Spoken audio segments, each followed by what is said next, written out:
अस्सलाम वालेकुम। मेरा नाम मोहम्मद अरसलान है और मैं पिछले चंद सालों से शऊर वेलफेयर फाउंडेशन के साथ एज अ वॉलंटियर काम कर रहा हूँ। मैं जब से पैदा हुआ मैंने एक बात ज़रूर सुनी है कि पाकिस्तान अपने दौर के मुश्किल तरीन वक्त से गुजर रहा है, लेकिन इसके साथ मैंने ये चीज़ भी देखी है कि पाकिस्तान ने हमेशा अल्लाह ताला की मदद और इस मुल्क के लोगों की मेहनत की वजह से हर मुश्किल का बखूबी सामना किया है।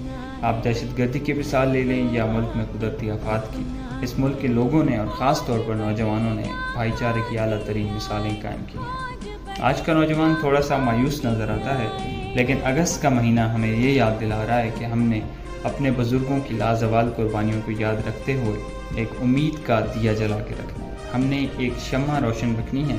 हमने अपनी तरफ से एक कोशिश जारी रखनी है ताकि हम इस मुल्क को और इस मुल्क के लोगों की तरक्की में एक अपना किरदार अदा कर सकें। मेरे जुनून का नतीजा ज़रूर निकलेगा, मेरे जुनून का नतीजा ज़रूर निकलेगा, इसी स्याह समंदर से नूर निकलेगा।